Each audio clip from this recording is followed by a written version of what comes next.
காளான் கிரேவி செய்யறதுக்கு தேவையான பொருட்கள்: காளான் ஒரு பாக்கெட்டு, 2 தக்காளியை நறுக்கினது, வதக்கி அரைச்சி வதக்கிறதுக்கு தேவையான பொருட்கள்: வெங்காயம் 2 வெங்காயம் பல்லாரி, இஞ்சி பூண்டு ஒரு 10 வெள்ளைப்பூடு, அந்த ஒரு துண்டு இஞ்சி. இப்போ வறுத்து அரைக்க தேவையான பொருட்கள்: 1 ஸ்பூன் மிளகு, 1 ஸ்பூன் கடலைப்பருப்பு, 1 அரை ஸ்பூன் சோம்பு, அரை ஸ்பூன் ஜீரகம், மஞ்சள்தூள், வெறும் மிளகாத்தூள் பவுடரை நம்ம கிரேவி செய்யும்போது போட்டுக்கிட்டோம் 1 ஸ்பூன். இப்போ வறுத்து அரைக்க போகிறேன் பாருங்கள்.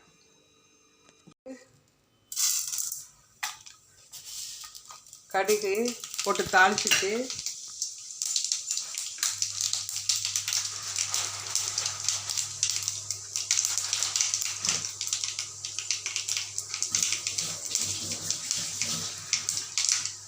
கடுகெல்லாம் நல்லா வெடித்த பிறகு கருவேப்பிலை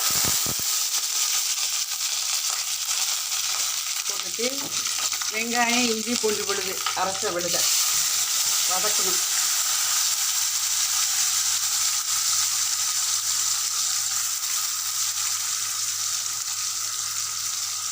இஞ்சி பூண்டு தக்காளி எல்லாம் போட்டு வதக்கிட்டு நான் அந்த பச்சை வாசனை போன பிறகு காளானை போட்டுட்டு தேவையான அளவு மஞ்சள்தூள், மிளகாத்தூள் எல்லாத்தையும் போட்டு வதக்கிட்டு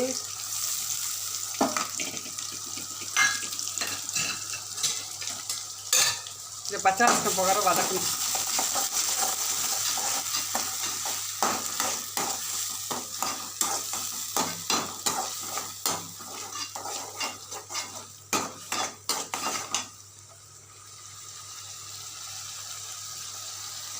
மிளகாத்தூள்,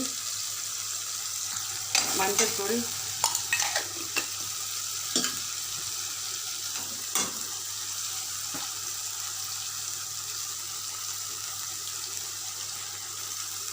ஒன்றரை ஸ்பூன் மிளகாத்தூள் போட்டு வதக்கிட்டு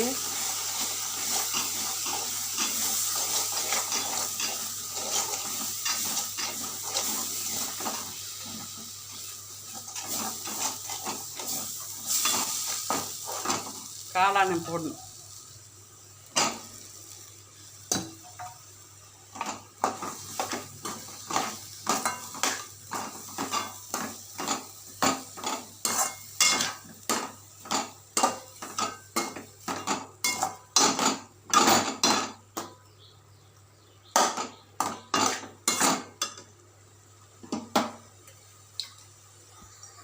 அளவு தண்ணி போட்டு கிரேவிக்கு தேவையான அளவு தண்ணி போட்டு காளான் வெந்த பிறகு மிளகு, ஜீரகம், சோம்பு பவுட்ரு பண்ணதை லாஸ்ட்டை போட்டு இறக்கணும். மல்லித்தூளை போடணும். புதினா எல்லாத்தையும் போட்டு கிரேவிக்கு தேவையான அளவு போட்டுட்டு உப்பு போடணும். இப்போ